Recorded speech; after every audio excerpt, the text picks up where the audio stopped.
The security guard wouldn't let me back into my own office.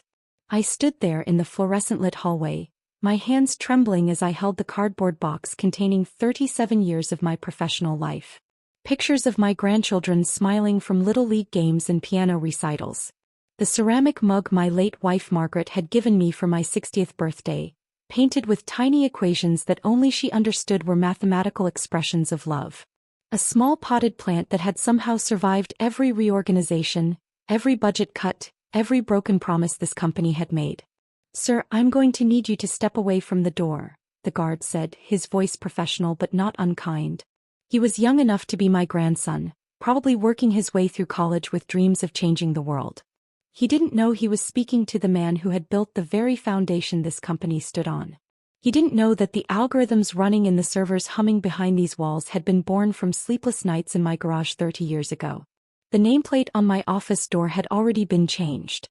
Where Dr. William Chin, Senior Research Director, had hung for over 2 decades, gleaming brass letters that had survived 3 corporate restructurings, there was now a temporary placard that read Marcus Holloway, Research Director. Marcus, 28 years old. MBA from a decent school, sure, but he'd never spent a sleepless night debugging code that refused to compile. Never felt the electric thrill of a breakthrough that could change everything. Never watched an algorithm evolve from theoretical framework to real-world solution that generated millions in revenue. He was also David Holloway's nephew. David Holloway, my department head. The man who had just fired me an hour ago with all the warmth of someone canceling a magazine subscription, his words delivered with the clinical precision of a surgeon removing what he considered diseased tissue. "Budget constraints," he had said, not quite meeting my eyes as he spoke the corporate euphemisms that translated to "you're too old and too expensive." "We need fresh perspectives. Younger minds who can adapt to new market demands. The technology landscape is evolving rapidly and we need to evolve with it." I almost laughed. Almost. Because sitting in my jacket pocket, folded and worn from years of carrying it like a talisman, was a piece of paper that could destroy everything David Holloway had built. Everything his precious nephew was about to inherit. Every quarterly projection, every profit margin, every carefully constructed 5-year plan. Patent US 10-847-392. Filed in my name. Approved 3 years ago. The algorithmic framework that powered their most profitable product line, generating over $200 million annually, the crown jewel of Meridian Technologies' portfolio. And they had no idea I owned it. This isn't over, I thought, clutching the box tighter as I walked toward the elevator. This is just beginning. If this story is already stirring something in your heart, I'd love to know, what time is it where you are right now and which city or state are you watching from? Drop it in the comments. Let's see how far this story is reaching. My name is William Chin and I am 71 years old. I tell you my age not for sympathy but because it matters to this story. At 71, you understand certain truths about life that younger people haven't learned yet. You understand that loyalty is often a one-way street, flowing upward through corporate hierarchies but rarely trickling back down. That corporations speak of family while practicing cannibalism, devouring their most experienced employees the moment quarterly numbers suggest they need fresh blood. That sometimes, the very thing that makes you valuable, your deep knowledge, your irreplaceable expertise, your institutional memory, is also what makes you vulnerable to those who see experience as expensive rather than invaluable. I spent my life believing in meritocracy. In the beautiful lie that hard work and innovation would be rewarded, that genius would be recognized, that decades of service would count for something when the wolves came circling. I believed that if you kept your head down, solved the impossible problems, and delivered breakthrough after breakthrough, you would earn a place at the table that no one could take away. I was wrong about almost everything.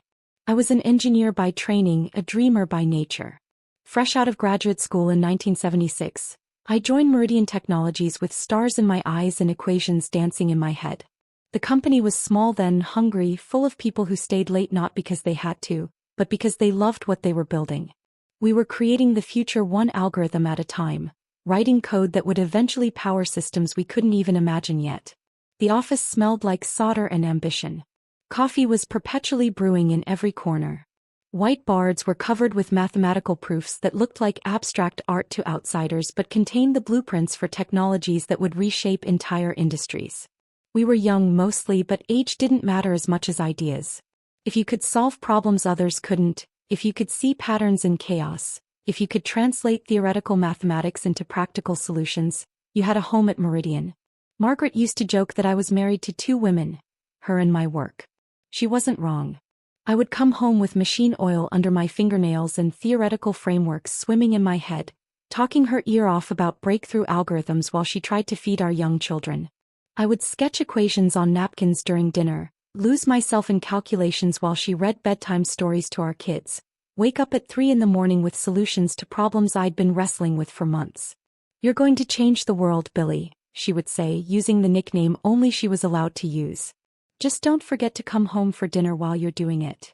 She was patient with my obsessions.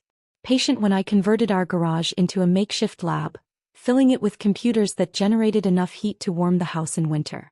Patient when I spent our 10th anniversary writing code that would eventually become the backbone of modern data processing systems. Patient even when the long hours and the stress started showing in the lines around my eyes, the way my shoulders curved inward from hunching over keyboards and drafting tables for decades. Margaret understood something that took me decades to learn. The work we love can consume us if we're not careful. But she also understood that stopping me from working would be like asking a river to stop flowing. So she learned to swim in the current of my passion, to find spaces for our family in the margins of my discoveries. She would bring me sandwiches when I forgot to eat, remind me about school plays and soccer games, keep me tethered to the world outside my equations. Those were beautiful years. Complicated, exhausting, sometimes lonely years, but beautiful nonetheless. We raised 3 children while I helped build a company from 20 employees to over 10,000. I watched my algorithms grow from theoretical frameworks into real-world solutions that changed industries. I saw my code running in hospitals, optimizing data flow in ways that helped doctors save lives. I watched my compression algorithms reduce the cost of data storage for millions of businesses worldwide. Every breakthrough felt like a small miracle. Every successful implementation was a vindication of decades spent learning, studying, failing, and trying again. I believed, with the naive certainty of a younger man, that my value to Meridian was unshakable. That my contributions had earned me a permanent place at the table, a seat that would be mine until I chose to retire on my own terms. I was about to learn how wrong I was. I was about to learn that in the modern corporate world, experience is often viewed as liability rather than asset. That the algorithms I had spent 30 years perfecting could be seen as outdated simply because they weren't developed by someone with an MBA from this decade. I was about to learn that loyalty means nothing when spreadsheets suggest your salary could be replaced by someone younger, cheaper, more eager to accept corporate doublespeak as wisdom. But I was also about to learn something else. That sometimes, the quiet, methodical engineer who everyone underestimates is the one holding all the cards. David Holloway arrived at Meridian Technologies in 2018, hired as department head through what the company called a strategic recruitment initiative. In plainer terms, he was a corporate mercenary, brought in to modernize operations and increase efficiency, which in corporate speak, usually meant cutting costs and eliminating what bean counters considered dead weight. He came with glowing recommendations from 3 previous companies where he had successfully streamlined operations and maximized resource utilization. I should have paid more attention to what happened to those previous companies after his streamlining. 2 had been sold for parts within 5 years. The third had declared bankruptcy. He was 43 then, all sharp suits and sharper smiles, with an MBA from Wharton and a track record of turning around underperforming divisions, at companies whose names he dropped casually in conversation like badges of honor.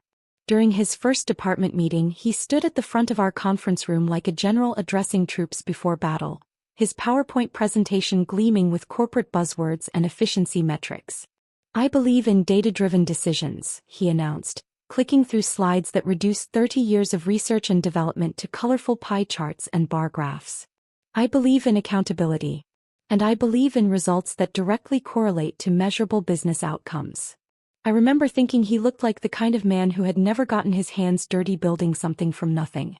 Everything about him seemed polished, calculated, optimized for maximum impact in minimum time. His tie was perfectly knotted. His shoes were expensive leather that had never seen a factory floor or a laboratory. His smile was practiced, the kind that appeared on command for maximum effect. But I gave him a chance. I've always believed in giving people chances, in the possibility that beneath corporate polish might lie genuine understanding of what we were trying to accomplish. The first red flag came during our individual meeting 3 weeks after his arrival. He had called it a strategic alignment conversation, which should have warned me that corporate doublespeak was about to be weaponized against decades of actual accomplishment. Dr. Chin, he said, leaning back in his chair with the casual confidence of someone who had never doubted his place in the world, your work here has been extensive. 37 years is quite a tenure. He said, extensive, the way someone might say, antiquated. The word hung in the air between us like smoke from a fire that was just beginning to burn. I've been reviewing your projects, your methodologies. Some of your approaches seem quite traditional. Have you considered that there might be more efficient ways to achieve similar results? More agile frameworks that could reduce time to market while maximizing return on investment. I explained to him with the patience I had learned from decades of teaching younger engineers, that innovation isn't always about efficiency. Sometimes it's about depth. About understanding problems so thoroughly that the solutions become elegant, sustainable, built to last decades rather than quarters. I told him about algorithms that had been running continuously for 20 years without modification because they had been designed correctly the first time. He nodded, but I could see his mind was already elsewhere. Already calculating how to replace decades of institutional knowledge with something cheaper, faster, more disposable. Already wondering how much money could be saved by eliminating the expensive expertise that made everything else possible. I appreciate the historical perspective, Dr. Chin, he said, his voice taking on the tone of someone humoring an elderly relative. But we need to think about the future. About scalability. About leveraging modern development tools and methodologies to maximize productivity. Modern development tools. As if the human mind had become obsolete somewhere between his birth and his MBA graduation. The second red flag was his nephew. Marcus Holloway was fresh out of business school, bright-eyed and confident in the way that only comes from having never truly failed at anything meaningful. David introduced him during a company picnic, his arm around the young man's shoulders like a proud father showing off his most promising protege. Marcus just finished his MBA at Northwestern, David announced to our group, gathered around tables laden with corporate-sponsored barbecue. Top of his class. Graduated summa cum laude. He's going to be doing some consulting work for us, learning the business from the ground up, bringing fresh insights to our operational challenges. I watched Marcus that day, noting how he moved through conversations like someone collecting business cards rather than making connections. He had the aggressive friendliness of a natural networker, shaking hands firmly, maintaining eye contact, asking questions that sounded insightful but revealed a fundamental lack of understanding about what we actually did. Dr. Chin, he said when David introduced us, his smile wide and calculated, Uncle Dave tells me you're something of a legend around here. 37 years, right? That's incredible. You must have seen everything. The evolution of technology, the way business models have changed, the transformation from legacy systems to modern architectures. There was something in his tone. Not quite condescension but a kind of casual dismissal that made my chest tighten. He looked at me the way someone might look at a museum exhibit. Interesting historically but not particularly relevant to the present. His handshake was firm but brief, the kind that said, I acknowledge your existence but don't expect much from you. I've seen a few things, I replied, keeping my voice level. But in this business, the moment you think you've seen everything is the moment you stop learning. Technology changes, but the fundamental principles of good engineering remain constant. He laughed, but it didn't reach his eyes. Of course. Though I imagine things have changed quite a bit since you started. Technology moves so fast now. Machine learning, artificial intelligence, cloud computing, blockchain technologies. Sometimes I wonder how people managed to innovate before we had all these modern tools and frameworks. Modern tools. He was speaking as if the mathematical foundations of computer science had somehow become irrelevant, as if decades of accumulated knowledge were worthless compared to whatever buzzwords he had learned in business school. The tools change, I said quietly. The problems often remain the same. Understanding how to solve those problems efficiently and elegantly, that's something that can't be automated or outsourced. He nodded, but I could see he wasn't really listening. He was already looking past me, scanning the crowd for someone who might be more useful to his career trajectory. I should have seen it coming then. Should have recognized the chess game that was already in motion, with me cast as a piece to be sacrificed for strategic advantage. But I was 70 years old and tired, and I still believed that competence and dedication would speak for themselves. Marcus started spending more time in our department, sitting in on meetings, asking to review project files, offering suggestions that revealed a fundamental misunderstanding of the technical challenges we faced. David positioned it as a learning opportunity, a chance for fresh eyes to examine our processes and identify inefficiencies. We want to build bridges between generations, David explained during one particularly mind-numbing staff meeting. Combine institutional wisdom with innovative thinking. Marcus represents the kind of forward-thinking leadership we need to stay competitive in today's market. But bridges, I learned, can be burned as easily as they're built. Marcus began presenting efficiency reports to upper management, documents filled with graphs and metrics that somehow made 30 years of breakthrough research look like expensive busy work. He had a gift for taking complex, nuanced problems and reducing them to simple cost-benefit analyses that painted experience as inefficiency and innovation as unnecessary complexity. Dr. Chen's work on the Patterson algorithm has certainly been thorough, he said during one presentation I wasn't supposed to know about but heard through the thin walls of the conference room. But I have to question whether the current resource allocation is sustainable. We're investing heavily in methodologies that could potentially be streamlined using modern approaches. There are opportunities for optimization that could reduce both time and cost. The Patterson algorithm, the breakthrough that had taken me 4 years to develop and another 2 years to refine. The foundation for every major product launch Meridian had introduced in the past decade. The innovation that had generated hundreds of millions in revenue. He was talking about it like it was a line item that could be cut from a budget spreadsheet. I'm not suggesting we abandon Dr. Chen's contributions, Marcus continued, his voice taking on the reasonable tone of someone making difficult but necessary decisions. But we need to ask ourselves, is this the most efficient way to achieve our objectives? Are we maintaining legacy approaches simply because that's how we've always done things? Legacy approaches. My life's work reduced to corporate jargon. I started keeping copies of everything. Every email, every project file, every piece of documentation that proved my contributions to the company. Not because I didn't trust them but because Margaret had always taught me that important things should be preserved, that you never know when you might need evidence of your own worth. Keep good records, Billy, she used to say when I complained about the bureaucratic requirements of my job. Paper trails matter. Documentation matters. Someday you might be glad you took the time to preserve what you built. I wish she had been there to see what happened next. She would have known what to do. Margaret always knew what to do, always saw patterns that escaped me, always understood people in ways that my engineering mind couldn't quite grasp. But Margaret had been gone for 3 years by then, lost to the cancer that took her slowly and gracefully, the way she had lived. I was navigating this corporate chess game alone, with only my work and my memories to keep me company, and a growing sense that the rules had changed while I wasn't paying attention. I didn't know that David and Marcus were already planning my exit, mapping out a strategy that would extract maximum value from my knowledge while eliminating the expense of my salary. I didn't know that they had been quietly reassigning my projects, gradually reducing my responsibilities while building a case for why the company no longer needed my services.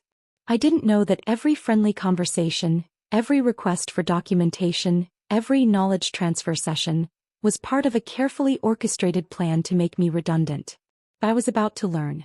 And when I did, I would discover that the patent in my jacket pocket, the one I had filed as a protective measure years earlier, would become the most important piece of paper in my life. The first cut was subtle, the way skilled surgeons make incisions, precise and seemingly minor until you realize how much damage has been done, how much blood is flowing beneath the surface. It started with the Morrison Project, a 3-year research initiative that I had conceived and shepherded from initial concept to prototype development.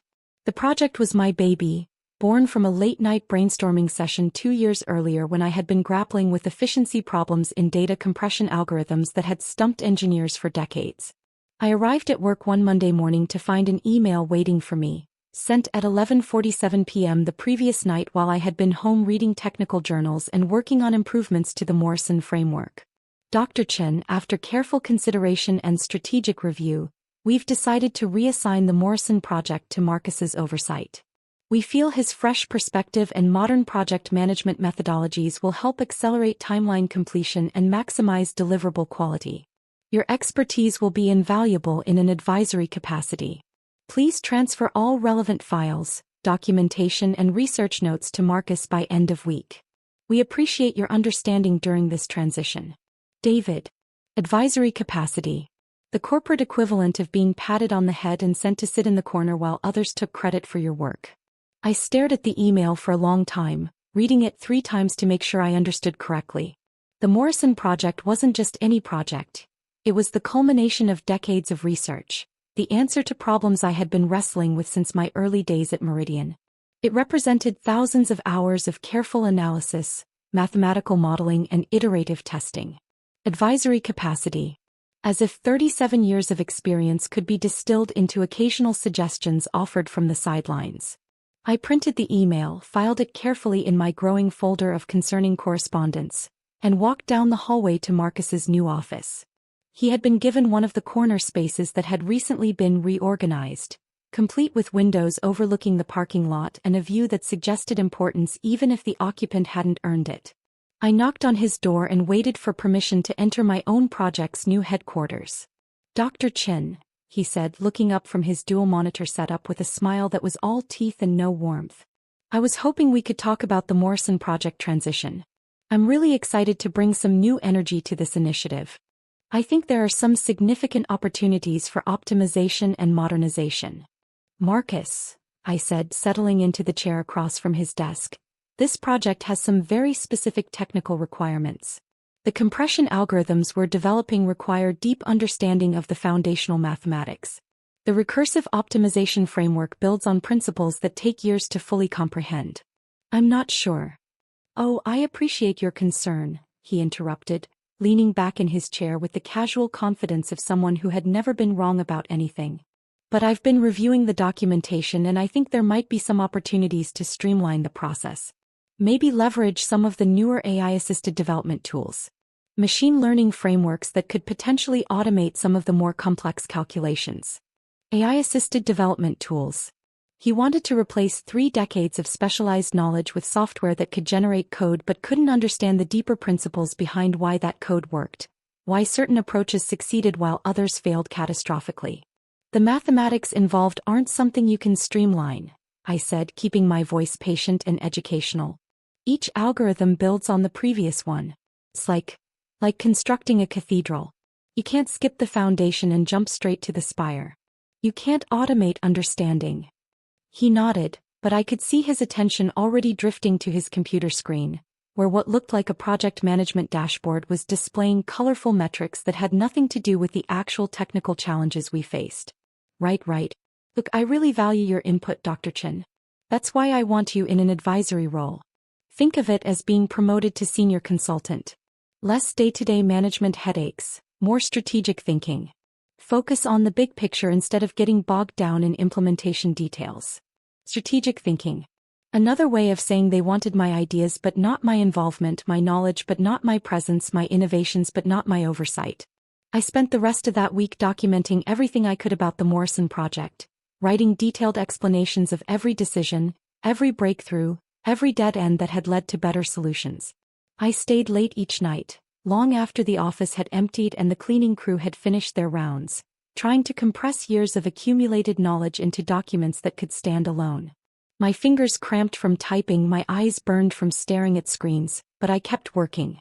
I documented the mathematical proofs that supported each algorithmic choice. I explained the reasoning behind seemingly arbitrary constants that were actually the result of months of optimization. I created flowcharts that traced the logical progression from initial problem statement to final implementation. This is temporary, I told myself as I worked through another midnight hour. Once they see the complexity involved, once they realize how much depth this project requires, they'll realize they need my direct involvement. I was wrong. 3 weeks later, Marcus announced to the department that he had optimized the Morrison Project timeline, reducing the projected completion date by 8 months through innovative resource allocation and modernized development methodologies. He had scheduled a presentation to share his findings with upper management, complete with PowerPoint slides and efficiency metrics. I watched the presentation from the back of the conference room, my stomach clenching as he clicked through slides that reduced my life's work to bullet points and efficiency statistics. He had taken the careful, methodical approach I had developed, an approach based on decades of understanding about what worked and what didn't, and replaced it with a fast-track process that prioritized speed over accuracy, deadlines over quality. Of course, we're grateful for Dr. Chen's foundational work, he said, gesturing toward me with a smile that felt like a pat on the head. His documentation has been extremely thorough. But sometimes fresh eyes can see opportunities that experience might overlook. Sometimes we get so invested in particular approaches that we miss more efficient alternatives. Fresh eyes. As if wisdom was a form of blindness, as if experience was a handicap rather than an asset. By leveraging modern development frameworks and agile project management methodologies, Marcus continued, we can achieve the same results with significantly reduced resource investment. This approach will allow us to bring the Morrison project to market 8 months ahead of schedule while reducing development costs by approximately 30%. The numbers were impressive. The logic was seductive. The presentation was polished and professional. And every word of it was built on fundamental misunderstandings about the technical challenges involved. I raised my hand during the Q&A session, my heart pounding with the kind of nervousness I hadn't felt since my first conference presentation 30 years earlier. Marcus, the compression ratios you're projecting seem optimistic given the mathematical constraints we've identified. Have you accounted for the recursive calculation overhead in your timeline estimates? The processing requirements scale exponentially with input size, not linearly. He blinked twice and I could see him processing my question like a computer running a program it didn't quite understand. For a moment his confident smile faltered, and I caught a glimpse of uncertainty in his eyes. That's a great technical question, Dr. Chen. I think the answer is that we're taking a more holistic approach to these challenges. We're not getting bogged down in the granular mathematical details when we can leverage modern tools to handle those calculations more efficiently. The frameworks we're using have built-in optimization that should address those concerns automatically. Not getting bogged down in the granular mathematical details. He was describing the core of engineering work as if it were an inconvenience to be automated away, as if understanding the fundamental principles was less important than meeting arbitrary deadlines. But Marcus, I pressed, the optimization frameworks you're referring to are general-purpose tools. They don't understand the specific constraints of our compression algorithms. Without manual optimization based on deep understanding of the mathematical relationships. I think we're getting a bit too deep into the technical weeds here, David interrupted from the front of the room. The important thing is that Marcus has identified significant efficiency opportunities.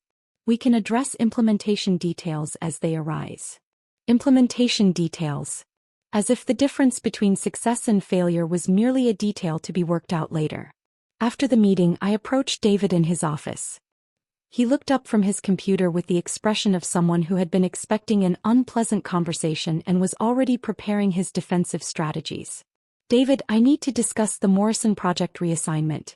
I'm concerned that Marcus might not fully grasp the technical complexities involved. This isn't about ego or territorial behavior. It's about mathematical reality. He sighed, the way someone sighs when they're tired of explaining simple concepts to slow children who refuse to understand obvious truths. Bill, I understand this transition is difficult. Change always is, especially when you've been doing things the same way for a long time. But we need to think about the future of this company. We need to embrace modern methodologies and fresh perspectives. This isn't about resistance to change, I said, my voice sharper than I intended. This is about fundamental mathematical principles that don't change just because someone has new software. The algorithms we're developing require deep understanding of information theory, computational complexity, optimization theory. Bill. He held up his hand to stop me, the gesture of someone who had already made his decision and didn't want to hear arguments that might complicate his certainty. I appreciate your passion. I really do. But sometimes passion can cloud judgment. Marcus brings objectivity to this project.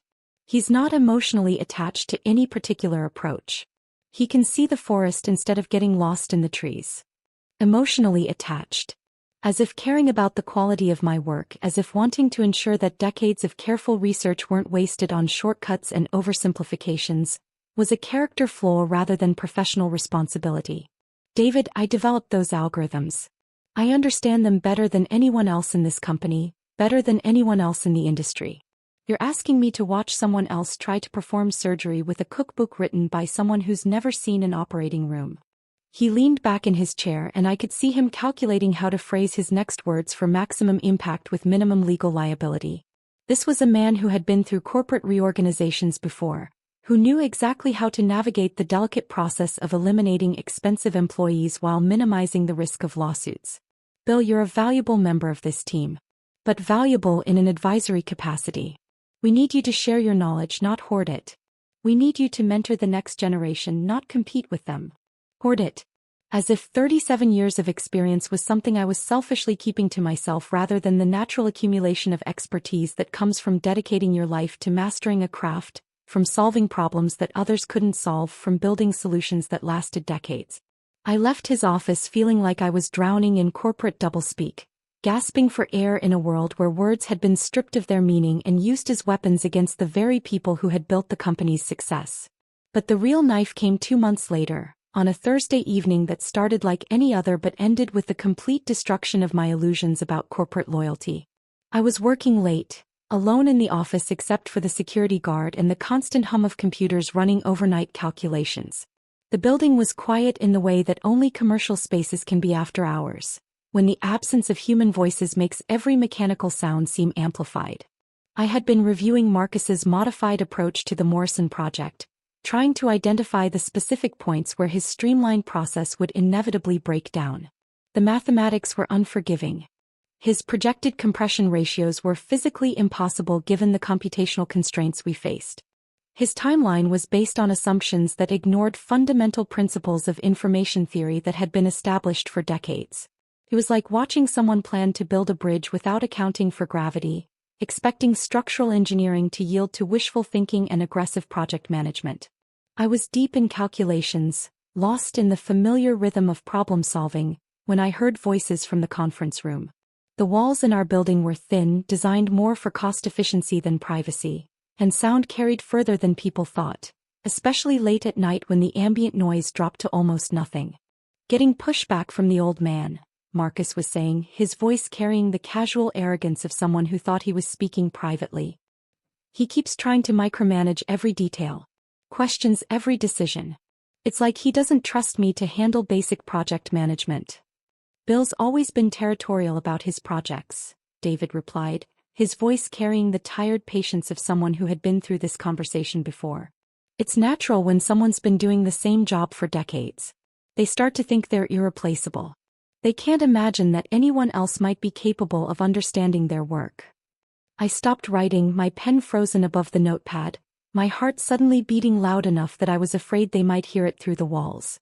The thing is, Uncle Dave, I think he might actually be right about some of the technical stuff.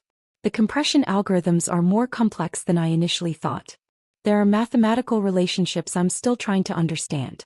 But we can't let him know that or he'll try to take the project back. You're learning, Marcus. It's good. But here's what you need to understand about people like Bill. They thrive on being needed. They've built their entire identity around being the expert, the indispensable problem solver. Take away their sense of importance and they crumble. We need his knowledge, but we need it transferred to you, not hoarded by him. So what's the end game here? How long do we keep him around? There was a pause, long enough for me to hear my own heartbeat in my ears, long enough for the weight of their conversation to settle into my bones like lead. The end game is that we extract everything valuable from his decades of experience, document it properly in formats that others can understand and use, and then transition him out. Early retirement, generous severance package, glowing recommendations. Clean and professional. No one gets hurt and the company gets to modernize its operations. And the timeline for that? 6 months, maybe less. Depends on how quickly you can absorb the technical knowledge we need. Think of it as the most expensive education you'll ever receive, paid for by the company. By the time we're done, you'll have 30 years of expertise condensed into a manageable time frame. They laughed, and the sound felt like broken glass in my chest, like shards of betrayal cutting through everything I had believed about loyalty, about value, about the respect that decades of service should have earned. I sat there in the dark, listening to them plan my professional execution with the casual efficiency of people discussing weekend plans. They weren't even angry with me. I wasn't an enemy to be defeated, I was a resource to be exploited and then discarded. A problem to be solved through careful management and strategic timing. Think of it as the most expensive education you'll ever receive. My hands were shaking as I gathered my papers and quietly made my way to the elevator, moving like a ghost through hallways I had walked for nearly 4 decades. I drove home through empty streets, my mind spinning with the implications of what I had heard, with the cold calculation behind their friendly smiles and reasonable explanations. They wanted my knowledge but not my presence. They wanted the algorithms I had spent decades developing, the insights I had earned through countless failures and breakthroughs, the institutional memory that existed only in my head. But they wanted it on their terms, transferred to Marcus like digital files copied to a new hard drive, with the original deleted once the transfer was complete. That night, I sat in my kitchen drinking coffee and staring at the folder where I kept my important documents. Margaret's death certificate. Our children's birth certificates. The deed to our house. Insurance policies and tax records and all the paper evidence of a life lived responsibly. And at the bottom of the stack, a patent document I had filed years earlier as what lawyers call defensive intellectual property protection. Patent US 10-847-392. Adaptive compression algorithm with recursive optimization framework. Filed in my name alone. Approved 3 years ago after a lengthy review process that had required me to demonstrate both the novelty and the practical value of my innovation. The algorithm that powered the Morrison project. The algorithm that generated over $200 million in annual revenue for Meridian Technologies. The foundation upon which their most profitable product lines were built. The algorithm they thought they owned. I had filed the patent during a period when the company's intellectual property policies were in flux, when corporate lawyers were rewriting employment contracts and the legal language around employee innovations was ambiguous enough to create loopholes for someone who knew how to read the fine print and understood the implications of what they were signing. I had filed it not because I planned to use it against the company, but because Margaret had always taught me to protect the things that mattered most, to preserve important work in ways that couldn't be taken away by corporate restructuring or management changes. Important things should be preserved, Billy, she used to say. You never know when you might need them. You never know when someone might try to take credit for what you built. As I sat there in my kitchen holding the patent document in my hands, I realized that Margaret had been more prescient than either of us had understood. I was about to find out how right she was. The day they fired me started like any other, with the false normalcy that life maintains right up until the moment everything changes forever. I arrived at the office at 7:30 a.m., the way I had for 37 years. Driving through familiar streets in the pre-dawn darkness. The security guard at the front desk nodded at me the way he always did, a friendly acknowledgement between people who had shared the same routine for years.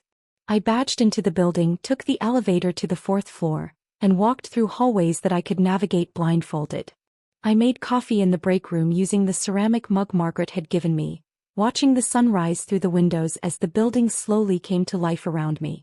Other early arrivals nodded hello as they passed, colleagues who had become part of the furniture of my daily existence.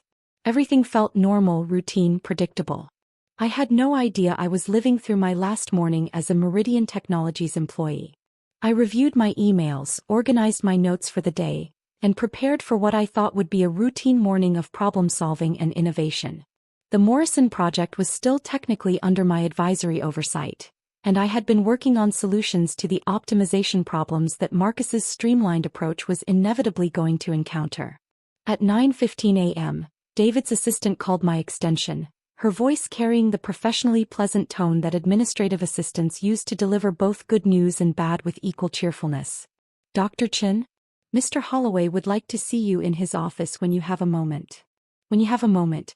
The polite fiction that this was a request rather than a summons, that I had any choice in the timing or the outcome of whatever conversation was about to unfold. I finished reviewing the algorithm optimization I had been working on, saved my files, and walked down the hallway to David's office with the unhurried pace of someone who still believed he belonged there. I knocked on David's door at 9:20. He looked up from his computer with an expression I had never seen before. Not quite guilt, not quite regret, but something close to both. It was the face of someone about to deliver news he'd rather not deliver. Someone who had been rehearsing this conversation and was still not quite ready for it to be real. Next to him sat Jennifer Walsh from Human Resources, her laptop open and a stack of documents at her elbow. Jennifer was a professional in the truest sense, someone who could discuss the destruction of careers with the same calm efficiency she might use to discuss quarterly benefits enrollment. Her presence meant this was official, final, legally vetted. "Bill, please have a seat," David said, gesturing to the chair across from his desk. His voice was carefully modulated, the tone of someone who had been coached on how to deliver difficult news with minimum liability exposure. "We need to discuss some organizational changes that affect your position." I sat down, my hands folded in my lap, and waited for the axe to fall. I had known this moment was coming since that night I overheard their conversation, but knowing something intellectually and experiencing it emotionally are entirely different things. "As you know, we've been conducting a comprehensive review of our departmental structure," David continued, his voice taking on the carefully rehearsed quality of someone reading from a script that had been written by lawyers and approved by executives. "We're making some difficult decisions about resource allocation and strategic focus in order to position the company for future growth." Strategic focus. The euphemistic phrase that always preceded layoffs, the corporate doublespeak that translated, "we're firing you," into something that sounded like business strategy. "I'm afraid we've made the decision to eliminate your position, effective immediately." The words hung in the air like smoke from an explosion, filling the room with the acrid aftermath of a career destroyed. I had known this moment was coming, had heard them planning it months earlier, but the reality still hit me like a physical blow, like stepping off what you thought was solid ground only to discover empty air beneath your feet. "I see," I said, my voice steadier than I felt, drawing on decades of experience in maintaining professional composure under pressure. "May I ask why?" Jennifer leaned forward, consulting her laptop screen with the practiced efficiency of someone who had delivered this speech many times before. "Dr. Chen, this decision is purely business-related. The company is restructuring to focus on more agile development methodologies and modern technical approaches. Your position is being eliminated as part of a broader efficiency initiative designed to streamline operations and reduce overhead costs." Efficiency initiative. They couldn't even say the word "fired" directly, couldn't acknowledge that they were throwing away 37 years of experience and expertise because it had become inconvenient to their quarterly projections. "Your contributions to this company have been significant," David added, and I could hear the rehearsed quality in his words, the careful phrasing that had been crafted to sound appreciative while minimizing legal liability. "We're prepared to offer a generous severance package that reflects your years of service. 6 months' salary, full benefits continuation, and glowing references for any future opportunities you might pursue." 6 months' salary. 37 years of dedication, innovation, and breakthrough solutions, and they were offering me 6 months' salary to disappear quietly into early retirement without causing any embarrassing publicity problems. "What about my current projects?" I asked, though I already knew the answer. "The Morrison Project, the Chin-Patterson algorithm framework, the optimization protocols I've been developing. All of your projects will be transitioned to other team members," David interrupted, his voice taking on a note of finality that suggested this topic was not open for discussion. "We've already begun the knowledge transfer process. Marcus has been doing excellent work bringing fresh perspectives to your research initiatives. The transition should be seamless." Fresh perspectives. The euphemism they used when they wanted to erase my contributions and claim credit for my innovations, when they wanted to pretend that decades of experience could be replaced by enthusiasm and modern software tools. "David," I said, my voice quiet but steady, "some of those algorithms are extremely complex. The mathematical foundations require deep understanding that takes years to develop. You can't just hand them off to someone with an MBA and expect them to maintain the same level of innovation and reliability." "Bill." His voice was firm now, the false warmth dropping away to reveal the corporate machinery beneath. "This decision has been made at the highest levels. We appreciate your concerns, but we're confident in our transition plan. Marcus has demonstrated exceptional aptitude for understanding complex technical concepts." I looked at him across the desk, this man who had spent 4 years systematically dismantling everything I had built, and felt something crystallize in my chest. Not anger exactly. Something colder. Something more precise. Something that had been building since that night I overheard their conversation, since I realized that everything I had believed about loyalty and value and respect was a carefully constructed illusion. "I understand," I said, my voice calm as a winter morning. When do you need me to clear out my office? Today, I'm afraid, Jennifer said, her voice professionally sympathetic in the way that human resources professionals are trained to sound when delivering devastating news. Security will escort you to gather your personal belongings. We'll have your final paperwork ready by end of business today. Security will escort you. As if I were a criminal rather than a man who had given 4 decades of his life to building this company's success. As if my presence had suddenly become a threat to be managed rather than an asset to be valued. I stood up from my chair and for a moment the room was completely silent. David was watching me with the careful attention of someone waiting to see if a dangerous animal would attack or retreat. Someone who had been warned about the unpredictable behavior of people who had just lost everything they thought was secure. There is one thing, I said, my hand moving to my jacket pocket with deliberate slowness. Something I need to clarify about the Chin-Patterson algorithm before you finalize this transition. David's eyebrows rose slightly, the first genuine expression I had seen from him during this entire conversation. What about it? I pulled out the folded patent document, worn soft from years of carrying it like a talisman, like a prayer I had never expected to need. I unfolded it carefully and placed it on David's desk, positioning it so that the official seal and my name were clearly visible at the top. The change in the room's atmosphere was immediate and electric. Patent US 10-847-392, I said, my voice calm as winter morning, steady as the mathematical principles that had guided my entire career. Adaptive compression algorithm with recursive optimization framework. Filed in my name. Approved 3 years ago by the United States Patent and Trademark Office. David stared at the document, his face going through a progression of emotions I will remember for the rest of my life. Confusion as he tried to process what he was seeing. Recognition as he began to understand the implications. Understanding as the full scope of the situation became clear. And finally, a kind of pale, sick realization that his carefully planned corporate strategy had just encountered an obstacle he had never anticipated. This is the foundational algorithm for the Morrison project, I continued, my voice taking on the measured cadence of someone explaining a complex theorem. It's also the core technology behind your data compression product line, your cloud storage optimization tools, your enterprise data management suite, and approximately 60% of your current revenue stream. Jennifer was leaning forward now, reading the patent document upside down, her professional composure cracking around the edges as she began to understand the legal implications of what she was seeing. Her fingers were already moving toward her laptop, probably searching for corporate legal contacts. I filed this patent during the intellectual property policy transition in 2019, I explained, my voice patient and educational, the tone I had used for decades when teaching younger engineers about the complexities of their craft. The company's legal language was ambiguous enough to allow for individual patent applications on certain types of foundational research. Everything was properly documented and legally reviewed. David's mouth opened and closed like a fish gasping for air, like someone who had just realized he was drowning and had no idea how to swim to safety. Bill, surely we can work something out. There must be some kind of understanding we can reach.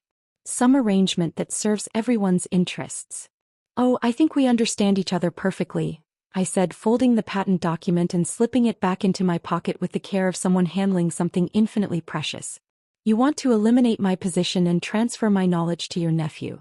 That's your right as an employer operating in an at-will employment state. Bill. But you should know that as of today, Meridian Technologies no longer has legal right to use the Chin-Patterson algorithm. The licensing agreement I signed with the company was tied to my employment status. When you terminate my employment, you automatically terminate the licensing agreement. The silence in the room was deafening. I could hear the hum of the air conditioning, the distant sound of office conversations from people who still believed their jobs were secure, the rapid clicking of Jennifer's fingers on her laptop keyboard as she frantically searched through legal databases and corporate policy documents. That means, I continued, savoring each word like a fine wine, that every product currently using my algorithm is now in violation of patent law. Every sale, every license, every implementation. You have 30 days to cease all use of the technology or begin paying me licensing fees at market rates. David's face had gone completely white, the color draining away as he began to calculate the financial implications of what I was telling him. You can't be serious. I'm absolutely serious, David. The standard licensing fee for this type of foundational algorithm is 15% of gross revenue, I said, my voice taking on the precise tone of someone citing well-established industry standards. Based on your last quarterly report, that would be approximately $30 million annually. Plus back royalties for the 3 years the patent has been in effect while you've been using the technology without proper compensation. Bill, please, let's be reasonable here. I am being reasonable, David. I'm being exactly as reasonable as you were when you decided to eliminate my position so you could give my job to your nephew. I'm being exactly as reasonable as you were when you called 37 years of experience, legacy approaches that needed to be modernized. I stood up, straightening my jacket, and looked down at both of them with the satisfaction of someone who had just played a winning move in a chess game that had been years in the making. You wanted fresh perspectives. You wanted agile development methodologies. You wanted to modernize operations and eliminate what you considered dead weight. Congratulations. You're about to learn exactly how expensive innovation becomes when you have to pay market rates for it. The last thing I saw as I left David's office was Jennifer Walsh frantically dialing her phone, probably calling the company's legal department to confirm their worst nightmares, while David sat staring at the space where the patent document had been, looking like a man who had just realized he had been playing poker with someone who had been holding all the cards from the very beginning. I walked to my office, gathered my personal belongings under the watchful eye of a security guard young enough to be my grandson, and left Meridian Technologies for the last time. But as I carried my cardboard box to the parking lot, I wasn't thinking about endings. I was thinking about beginnings. The legal team called me at 6:47 p.m. that same evening, before I had even finished unpacking the cardboard box that contained the remnants of my professional life. I was sitting in my kitchen, drinking coffee from Margaret's mug and watching the sunset through the window, when my phone rang with a number I didn't recognize. After 37 years of corporate phone trees and automated systems, I had learned to be suspicious of unknown numbers, but something about the timing suggested this call was related to my dramatically altered circumstances. Dr. Chin? This is Amanda Reeves from Patterson, Holbrook & Associates. We represent Meridian Technologies. I believe we need to discuss your patent situation. Patterson, Holbrook & Associates. The law firm that charged $800 an hour to make problems disappear. The corporate legal equivalent of specialized surgeons who were called in when regular doctors couldn't save the patient. They must have been desperate to call me directly instead of sending formal correspondence through their army of junior associates. Ms. Reeves, I said, settling back in my chair with the satisfaction of someone who had spent decades preparing for a conversation he never expected to have. I imagine you've had quite an interesting afternoon. Dr. Chin, I'll be direct. We've reviewed your patent documentation, and our preliminary analysis suggests that your claims have merit. We'd like to discuss potential resolution options that could serve everyone's interests. Potential resolution options. Lawyer speak for. How much will it cost to make you go away quietly so we can continue business as usual? I'm listening, I said, though we both knew I held all the cards in whatever negotiation was about to unfold. We understand that your employment termination was abrupt, and we recognize that there may have been miscommunications about the intellectual property implications. We'd like to explore whether there's a mutually beneficial arrangement that could resolve this situation. I almost laughed. 6 hours earlier, David Holloway had told me my position was being eliminated for efficiency reasons, that my decades of experience were no longer valuable to the company's future. Now his lawyers were calling it a miscommunication, as if the systematic dismantling of my career had been some kind of administrative error rather than a carefully planned corporate strategy. What kind of arrangement did you have in mind? Well, we were thinking perhaps a consulting agreement. Retain you as a senior advisor, maintain the patent licensing arrangement, provide you with appropriate compensation for your ongoing contributions to the company. Appropriate compensation. I wondered if that would be more or less than the 6-month severance they had offered when they thought they owned my life's work, when they believed they could extract my knowledge and discard my presence without consequences. Ms. Reeves, let me ask you something. How much revenue does Meridian generate annually from products that use my algorithm? There was a pause, the sound of papers rustling as she consulted documents that probably contained more information about my innovations than I had ever been formally credited with. I don't have those specific figures in front of me. $230 million, I said, my voice carrying the authority of someone who had helped develop the business model for commercializing the technology in question. I know because I was involved in the original product development, the market analysis, the pricing strategies. So when you talk about appropriate compensation, what exactly do you consider appropriate for someone whose innovations generate nearly $250 million annually? Another pause, longer this time, the sound of someone frantically calculating the financial implications of paying market rates for something they had been getting essentially for free. Dr. Chen, I think this conversation would be more productive if we could meet in person. Tomorrow morning, perhaps? We could discuss specific terms in a more formal setting. I think you're right, I said, already envisioning the conference room full of expensive lawyers trying to minimize the damage I could cause to their clients' profit margins. But I should mention that I'll be bringing my own attorney, Patricia Yamamoto from Yamamoto & Associates. She specializes in intellectual property disputes. Of course. Shall we say 10 a.m.? 10 a.m. is fine. Oh, and Ms. Reeves? You should know that I've also filed preliminary paperwork to begin licensing negotiations with Meridian's 3 largest competitors. They've expressed significant interest in accessing the technology that's been driving your market dominance. The silence on the other end of the line was so complete I thought the call had dropped. When she spoke again, her voice had taken on the carefully controlled tone of someone who had just realized the full scope of the problem she was facing. Dr. Chen, she finally said, I'm sure we can reach an arrangement that serves everyone's interests. I'm sure we can, I replied. See you tomorrow morning. The next morning, I walked into the conference room at Patterson Holbrook & Associates wearing my best suit and carrying a folder full of documentation that would have made Margaret proud of my attention to detail. I had spent the evening organizing every email, every project file, every piece of evidence that demonstrated my contributions to Meridian's success. Patricia Yamamoto sat beside me, a sharp-eyed woman in her 50s who had made her reputation by helping inventors recover control of their innovations from corporations that had tried to steal them.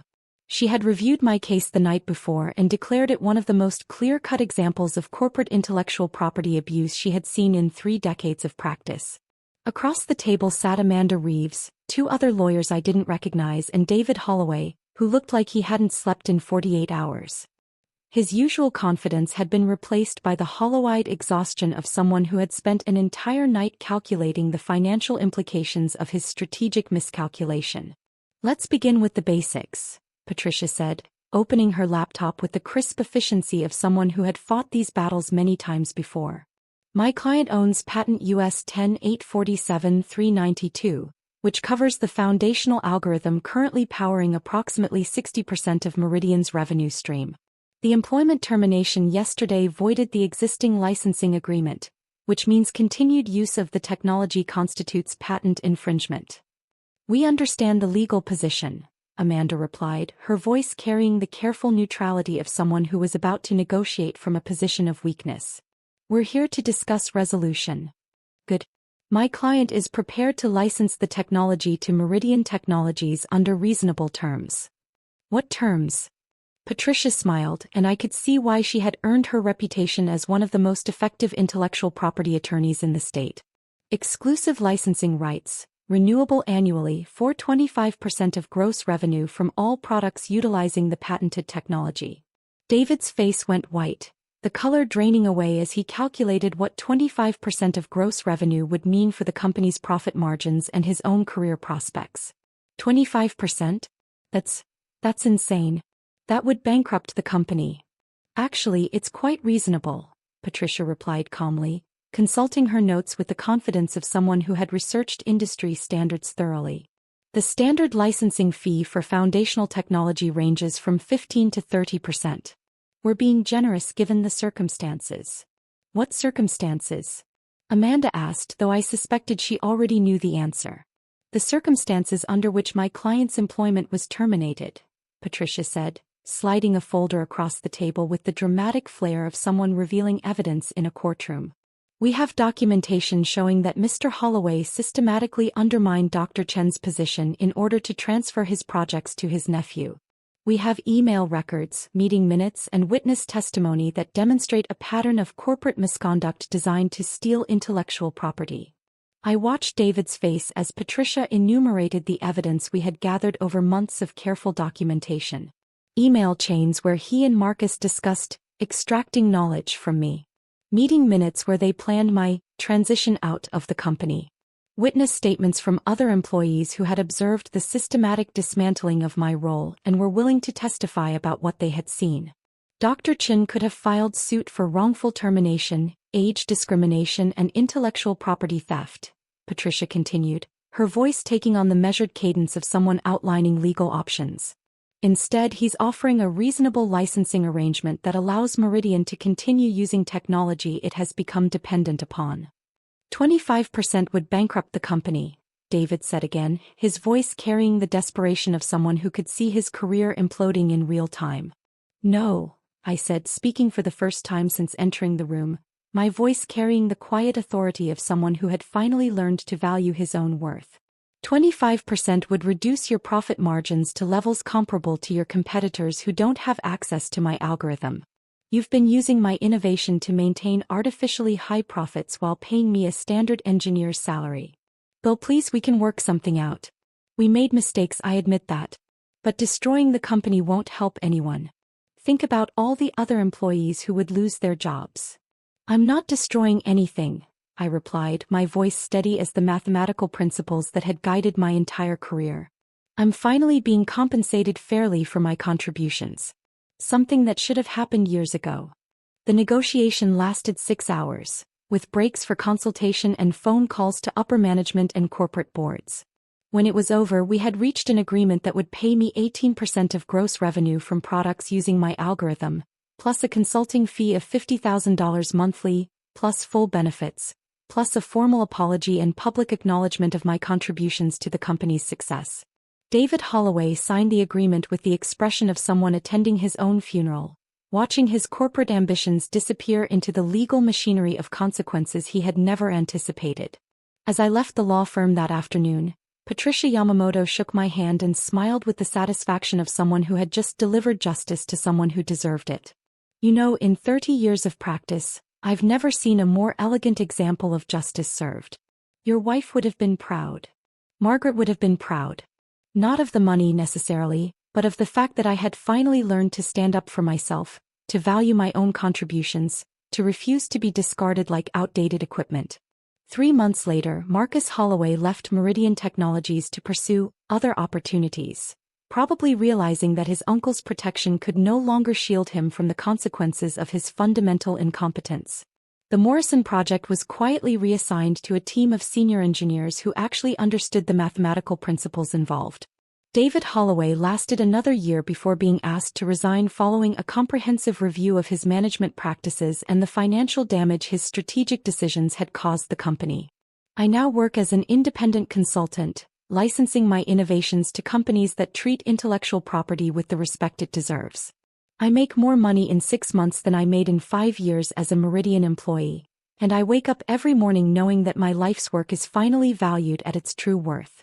But more importantly, I've learned something that 37 years of corporate employment never taught me, that sometimes the quiet, methodical approach that others dismiss as outdated is exactly what gives you the power to change everything when the moment comes to prove your value. Sometimes justice isn't about punishment. Sometimes it's simply about recognition, about finally getting the respect and compensation that decades of innovation deserved. Sometimes it's about an old engineer who refused to let his life's work be stolen by people who confused credentials with competence, who mistook enthusiasm for expertise, who thought that experience was something to be discarded rather than treasured. And sometimes, late at night when I'm working on new algorithms in my home office, surrounded by the quiet satisfaction of work that belongs entirely to me, I swear I can hear Margaret laughing. "You finally learned to stand up for yourself, Billy," she would say, her voice carrying the warmth of someone who had always believed in me even when I didn't believe in myself. "Only took you 71 years. Better late than never, I suppose. If you've made it this far, thank you for walking this road with me. I hope this story gave you strength, or at least the feeling that you're not alone. Too many of us have felt the sting of being undervalued, overlooked, or pushed aside by people who mistake ambition for wisdom, who confuse networking for competence, who think that experience is a liability rather than the most valuable asset you can possess. Too many of us have watched our contributions be minimized by those who never built anything themselves, who never spent sleepless nights solving problems that seemed impossible, who never felt the deep satisfaction of creating something that lasts decades rather than quarters. But here's what I learned at 71 years old. Your worth isn't determined by how others value you. Your contributions matter, regardless of whether they're acknowledged by people who don't understand them. And sometimes, the very thing that makes you vulnerable, your expertise, your dedication, your irreplaceable knowledge, is also the thing that makes you powerful when you finally learn to wield it properly. Margaret used to say that important things should be preserved. She was right about that, but she was right about something else too. Important things should be protected. Knowledge should be documented. Innovations should be credited to their creators. And the people who build the foundations that others profit from deserve more than polite dismissal when their hair turns gray and their methods seem old-fashioned. If you're fighting your own battles with people who don't recognize your worth, remember this. Documentation matters more than you think. Knowledge is power, but only if you protect it legally. And sometimes, the patient, methodical approach that others dismiss as outdated is exactly what gives you the advantage when the moment comes to prove your value. The corporate world is full of people who think that innovation can be bought, that expertise can be downloaded, that decades of experience can be replaced by enthusiasm and modern software. They're wrong. They're always wrong. And someday, if you're patient and smart and careful, you might get the chance to prove just how wrong they are. Comment where you're watching from and maybe subscribe. Let's build a place where voices like mine, and maybe even yours, are finally heard. Where experience is valued rather than discarded. Where the people who actually build things get the recognition they deserve instead of watching others take credit for their life's work. Because everyone deserves to be valued for what they bring to the world. Everyone deserves to have their contributions recognized and compensated fairly. And everyone deserves the chance to prove that experience isn't a liability. It's the most powerful asset you'll ever possess, if you're smart enough to protect it and brave enough to use it when the time comes. Thank you for listening. Thank you for caring. And thank you for proving that stories like this still matter in a world that too often discards wisdom in favor of whatever looks newest and shiniest. Take care of yourselves. Remember to document your work, protect your innovations, and never let anyone convince you that your experience is worthless. And remember, it's never too late to stand up for what you've built, to demand the respect you've earned, and to show the world that the quiet ones are often the ones with the most power. Sometimes the best revenge is simply proving your worth. Sometimes justice comes not through anger but through patience, preparation, and the quiet satisfaction of watching people realize they should have treated you better when they had the chance.